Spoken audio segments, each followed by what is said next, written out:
നിമ്പുപാനി, നാരിയൽ പാനി, നമ്മുടെ ഈ ചെറുനാരങ്ങകളും ഇളനീരും തന്നെ ഇതിന് നിങ്ങൾക്ക് അറിയാവുന്നതും അറിയാത്തതുമായിട്ടുള്ള ഒരുപാട് ഗുണങ്ങളുണ്ട്. പ്രത്യേകിച്ച് ഈ കാലാവസ്ഥയിൽ ഈ സമയത്ത് നമ്മൾ ഇത് കഴിച്ചിരിക്കേണ്ടതാണ്, ഇതിന്റെ ഗുണങ്ങൾ അറിയേണ്ടതാണ്. കൃത്യമായിട്ട് വ്യക്തമായിട്ട് പറഞ്ഞുതരാം, ശ്രദ്ധിച്ചാൽ കേട്ടോ. ഈ ഇളനീര്, നാളികേര വെള്ളം ഈ സമയത്ത് കൂടുതലായിട്ട് കുടിക്കണം എന്ന് പറയാൻ കാരണം ഇതിൽ ഇലക്ട്രോലൈറ്റ് കൂടുതലായിട്ടുണ്ട്, ജലാംശം കൂടുതലായിട്ടുണ്ട്. ഇത് രണ്ടും നമ്മുടെ ശരീരത്തിന്റെ നിർജ്ജലീകരണം തടയുന്നതിന് തീർച്ചയായിട്ടും സഹായകരമായ സംഗതിയാണ്. പ്രത്യേകിച്ച് അന്തരീക്ഷ താപനില ഇത്രയും ഉയർന്നിരിക്കുന്ന ഈ അവസരത്തിൽ ഇത് ശരീരത്തിന്റെ ഈ ഇലക്ട്രോലൈറ്റ് ബാലൻസ് നിലനിർത്താനായിട്ട് സഹായകരമാവുന്ന എങ്ങനെയാന്ന് വെച്ച് കഴിഞ്ഞാല് ഇതിൽ ധാരാളമായിട്ട് പൊട്ടാസ്യവും കാൽസ്യവും അതുപോലെ സോഡിയവും മഗ്നീഷ്യവും ഒക്കെ അടങ്ങിയിട്ടുണ്ട്. അതുകൊണ്ട് ഈ ഇലക്ട്രോലൈറ്റിന്റെ ബാലൻസ് നിലനിർത്താനായിട്ട് സഹായകരമാവുന്ന ആധുനിക പഠനങ്ങൾ തെളിയിക്കപ്പെട്ടിരിക്കുന്നു. പിന്നെ മധുരത്തിന്റെ അംശം കൂടുതലായിട്ടുള്ള എന്ത് സംഗതിയായാലും അതിൽ പൊതുവെ കലോറി വാല്യൂ കുറച്ച് കൂടുതലായിരിക്കും. പക്ഷെ ഈ ഇളനീരിലും നാളികേരത്തിലും മധുരം ഉണ്ടെങ്കിൽ പോലും കലോറി വാല്യൂ കുറവാണ്. അതാണ് ഇതിന്റെ പ്രത്യേകത. അപ്പൊ നമുക്ക് ഇപ്പൊ അമിത ശരീരഭാരം ഉള്ളവർക്കാണെങ്കിൽ മധുരപാനീയങ്ങളും മധുരമുള്ള സംഗതികളും കഴിച്ചു കഴിഞ്ഞാൽ ശരീരഭാരം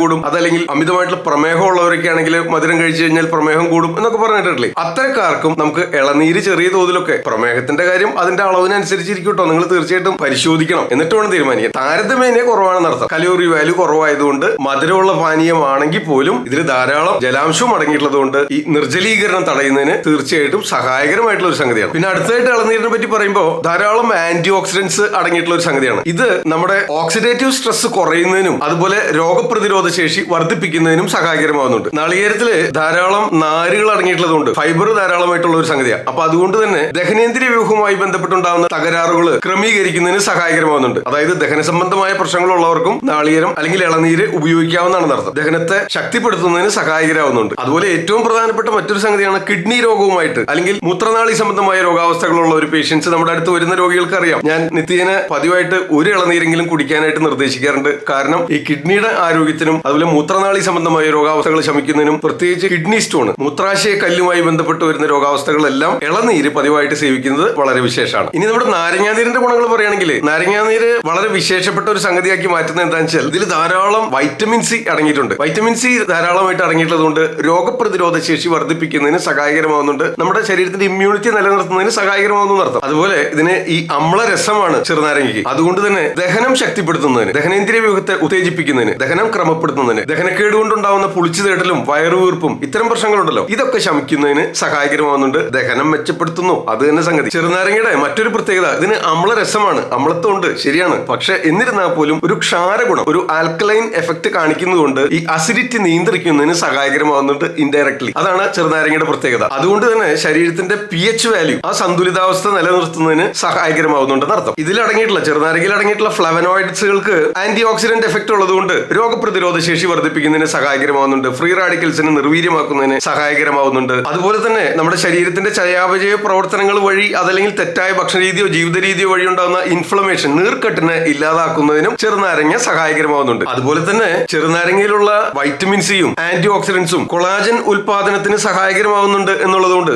ചർമ്മത്തിന്റെ ആരോഗ്യത്തിന് വളരെ വിശേഷമായിട്ട് പറയപ്പെടുന്നു. സ്കിൻ കെയറിനും സ്കിൻ ഹെൽത്തിനും ഒക്കെ വളരെ വിശേഷപ്പെട്ടതാണ് വൈറ്റമിൻ സിയും ആന്റി ഓക്സിഡൻസും ധാരാളം അടങ്ങിയിട്ടുള്ള ചെറുനാരങ്ങ പതിവായിട്ട് ശീലിക്കുന്നത്. പിന്നെ ഇത് ശരീരഭാരം കുറയാനായിട്ട് സഹായിക്കുന്നുണ്ട്. നിങ്ങൾക്കറിയാലോ, പലരും അമിത ശരീരഭാരം ഉള്ളവർ, അതിസ്ഥൗല്യം, ഒബേസിറ്റി ഉള്ളവര് വെയിറ്റ് കുറയ്ക്കാനായിട്ട് ചെറുനാരങ്ങ നീര് ഉപയോഗിക്കാറുണ്ട്. അസിഡിറ്റി ഉള്ളവരാണെങ്കിൽ ചെറുനാരങ്ങ ഉപയോഗിക്കരുത്, പ്രത്യേകിച്ച് വെറും വയറ്റിൽ കഴിക്കരുത്. അസിഡിറ്റി ഉള്ളവർ കഴിച്ചാൽ അസിഡിറ്റി കൂടാനായിട്ട് സാധ്യതയുണ്ടെന്ന് അർത്ഥം. അതായത് ഒരു സാധാരണ പേഴ്സണ്, ആരോഗ്യവാനായിട്ടുള്ള ഒരു വ്യക്തി ചെറുനാരങ്ങ നീര് കഴിച്ചുകൊണ്ട് പ്രശ്നമൊന്നും വരാനില്ല. അസിഡിറ്റി ഉള്ളവർ കഴിക്കുമ്പോൾ ശ്രദ്ധിക്കണം. അപ്പോൾ ഈ അമ്ലത്വം ഉള്ളതുകൊണ്ട് കഫദോഷത്തെ ശമിപ്പിക്കുന്നതിനും അത് ശരീരത്തിലുള്ള ദുർമേധസ്സിനെയും മാംസധാതുവിനെയും ഒക്കെ ക്ഷയിപ്പിക്കുന്നതിന്, ദഹിപ്പിക്കുന്നതിന് പാചന സ്വഭാവം ഉള്ളതുകൊണ്ട് ആ അമിതമായിട്ട് അടിഞ്ഞുകൂടുന്ന കൊഴുപ്പിനെ ദഹിപ്പിച്ച് ഇല്ലാതാക്കുന്നതിന് സഹായകരമാവുന്നുണ്ട്. ആ രീതിയിലാണ് ഇത് ശരീരഭാരം കുറയാനായിട്ട് സഹായകരമാവുന്നത്. ചെറുനാരങ്ങ നീര് അല്പം തേനും ചേർത്തിട്ട് രാവിലെ വെറും വയറ്റിൽ കഴിക്കാറില്ലേ? നിങ്ങൾ ശ്രദ്ധിക്കേണ്ട ഒരു സംഗതി ഉണ്ട്. ചെറുനാരങ്ങ പിഴിഞ്ഞിട്ട് പലരും ചൂടുവെള്ളം ചേർക്കുന്നുണ്ട്, എന്നിട്ട് അതിലേക്ക് തേൻ ചേർക്കുന്നുണ്ട്. ഒരിക്കലും ചെയ്യരുത്. തേൻ ചേർക്കുന്നുണ്ടെങ്കിൽ ചൂട് പാടില്ല. വേണമെങ്കിൽ നിങ്ങൾക്ക് ചെറുനാരങ്ങ നീരിൽ ചൂടുവെള്ളം ഒഴിക്കാം, പക്ഷെ തണുത്തതിന് ശേഷം മാത്രം തേൻ ചേർത്ത് ഇളക്കി രാവിലെ വെറും വയറ്റിൽ പതിവായിട്ട് സേവിക്കുന്നത് വെയിറ്റ് കുറയുന്നതിന്, ശരീരഭാരം കുറയുന്നതിനും സഹായിക്കും. മേൽപ്പറഞ്ഞ ഗുണങ്ങളൊക്കെ ഉണ്ട്. പ്രത്യേകിച്ച് നിർജ്ജലീകരണം തടയുന്നതിനും ക്ഷീണം, തളർച്ചയൊക്കെ ഇല്ലാതാവുന്നതിനും രോഗപ്രതിരോധ ശേഷി വർദ്ധിപ്പിക്കുന്നതിനും സഹായകരമാവുന്നുണ്ട്. കിഡ്നി സംബന്ധമായ രോഗങ്ങളുള്ള ഒരു മൂത്രാശയക്കല്ലുള്ള ഒരു ഇളനീര് കഴിക്കുമ്പോൾ